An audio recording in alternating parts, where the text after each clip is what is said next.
പുറപ്പാട് പുസ്തകം 33 അധ്യായത്തിലേക്ക് നാം പ്രവേശിക്കുമ്പോൾ മോശയെ പ്രത്യേക നിയോഗത്തിന് വേണ്ടി കർത്താവ് വിളിക്കുകയും മോശയോട് അഭിമുഖമായി ദൈവം സംസാരിക്കുന്നത് അവിടെയുള്ള ലക്ഷക്കണക്കിന് വരുന്ന ജനങ്ങൾ കാണുകയും ചെയ്യുന്നുണ്ട്. എന്നെ നീ ഒരു പ്രത്യേക നിയോഗത്തിന് വേണ്ടി അയക്കുമ്പോൾ എനിക്ക് അങ്ങയുടെ സാന്നിധ്യം എന്നോട് കൂടെ വരണം, അതാണ് എൻ്റെ ആഗ്രഹം. അങ്ങനെ പറയുമ്പോൾ ദൈവിക കൃപ ആ മോശയുടെ മേൽ പകരപ്പെട്ടു.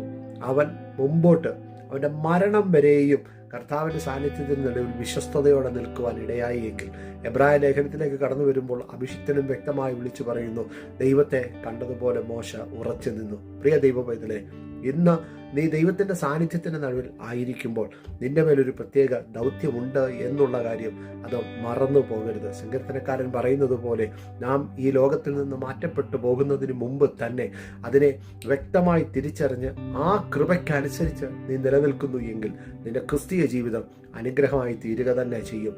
ദൈവപൈതലേ, കഷ്ടതയുടെയും പ്രതിസന്ധികളുടെയും നടുവിൽ പൗലോസ് കർത്തന്റെ സന്നിധിയിൽ പ്രാർത്ഥിച്ചപ്പോൾ ആ ദൈവത്തിന്റെ കൃപ ആ മനുഷ്യന്റെ മേൽ പകർന്നത് കൊണ്ടാണ് പിന്നീട് താൻ വിളിച്ചു പറയുന്നത്, ഞാൻ ബലഹീനനായിരിക്കുമ്പോഴും ദൈവത്താൽ ശക്തനാണ് എന്ന് താൻ ഉറപ്പോടെ വിളിച്ചു പറയുകയും തൻ്റെ ജൈത്രയാത്ര ഏറ്റവും ശ്രേഷ്ഠമാകുകയും തിമോത്തിയോസിന് ലേഖനം എഴുതുമ്പോൾ ഓട്ടം ഓടി തികച്ചു എന്നുള്ള ഉറപ്പ് വ്യക്തമാക്കുവാൻ കഴിയുന്നത് എങ്കിൽ ഇന്ന് പകലിൽ എന്നെ ശ്രവിക്കുന്ന ദൈവവേദനെ നിന്റെയും ജീവിതയാത്രയ്ക്കകത്ത് ഈ 2025 വരെ നടത്തിയ അതേ നല്ല കർത്താവ് ഈ 26 ആദ്യ പ്രഭാതങ്ങളിൽ ശ്രേഷ്ഠമായി നമ്മെ നടത്തുന്നതിൻ്റെ പുറകിൽ ദൈവത്തിന് എന്നെക്കുറിച്ച് നമ്മെക്കുറിച്ച് ഓരോരുത്തരെക്കുറിച്ചും വ്യക്തമായ ചില പദ്ധതികളുണ്ട്.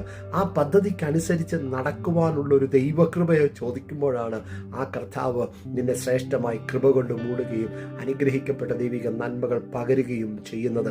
ശലോമോന് രാജ്യം ഭരിക്കുവാനുള്ള ജ്ഞാനമായിരുന്നു ആവശ്യം. എന്നാൽ ആ ജ്ഞാനത്തിന്റെ കൂടെ ദൈവം അവന് വേണ്ടുന്ന സകല നന്മകളും കൊടുത്തു എങ്കിൽ നിന്റെ നീറുന്ന ആവശ്യം ചെറുതായിരിക്കാം.